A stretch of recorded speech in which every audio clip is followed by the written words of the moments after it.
Good morning everyone. आज हम लोग जिस टॉपिक को डिस्कस करेंगे वो टॉपिक है magnetic effect of electric current.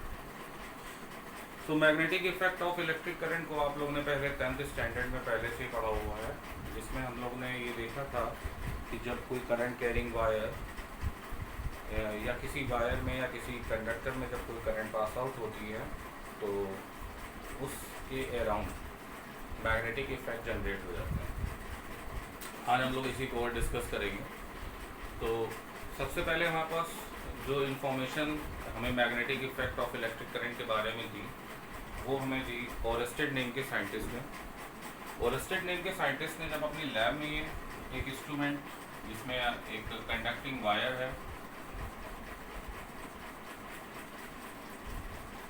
Source of current है, की है, जब इन्होंने ऑन किया जिसमें करंट हमारी फ्लो करने लगी तो इसके पास कहीं पे कोई कंपास नीडल होगी जिस नीडल में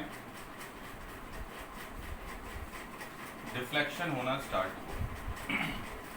तो कंपास नीडल में डिफ्लेक्शन होने की वजह से इनको ये क्लियर हुआ कि जरूर यहाँ पे इस वायर के आसपास मैग्नेटिक इफेक्ट जनरेट हुआ होगा। सो ओरस्टेड हमारे वो पहले साइंटिस्ट थे जिन्होंने हमें magnetic effect of electric current के बारे में बताया। और उसके बाद जो हमारे सेकंड साइंटिस्ट हुए उनका नेम था Biot and Savart's.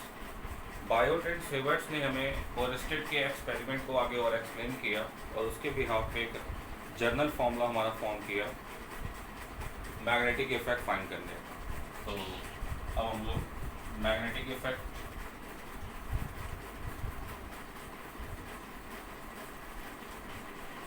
Biot and Savart's law इसको डिस्कस करेंगे, तो इसको ध्यान से देखिएगा। बायोट एंड सेवर्ट्स ने हमें कहा कि अगर एक वायर है जिसमें करंट आई फ्लो हो रही है, इस वायर का अगर एक मैं छोटा सा एलिमेंट ले लूँ, नेम दे दूँ DL, तो ये जो पार्ट आपका है नेम मैं इसको दे रहा हूँ AB, इस AB पार्ट की लेंथ है DL और वायर में करंट हमारी फ्लो हो रही है I। सो DL यहाँ पे डायरेक्शन ये है, I की डायरेक्शन नहीं है यहाँ पे, ये डायरेक्शन है इस लेंथ एलिमेंट की। तो IDL को आप फुल्ली बोलते हैं current element.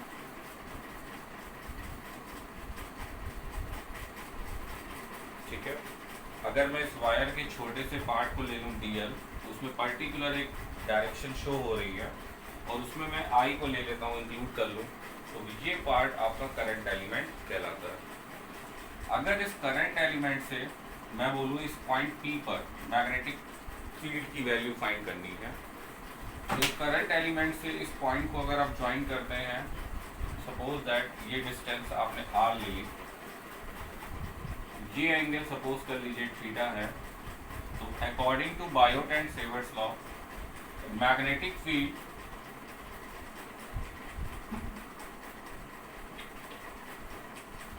at P due to current element, ये इसकी value dB is directly proportional to I के होगी। Second, dB is directly proportional to length element DL। Third, dB is directly proportional to sin theta, and the third one, dB is inversely proportional to the square of the distance between the element and the point। तो ये 4 part इन्होंने दिए। अगर आप इसको join कर लेते हैं इन सारी इक्वेशंस को कंबाइन करेंगे तो dB proportional to IDL sin theta upon R square. यहाँ पे जब आप साइन और प्रोपोर्शन रिमूव करते हैं तो एक कांस्टेंट पुट करते हैं और इस कांस्टेंट की वैल्यू होती है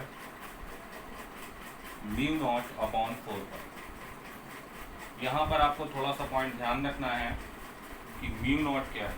mu naught is permeability of free space।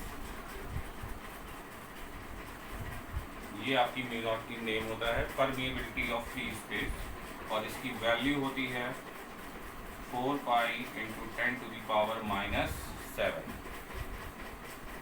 ठीक है, तो ये इस मैग्नेटिक फील्ड की वैल्यू का स्केलर फॉर्म है, इसको आपको ध्यान रखना है। ठीक है।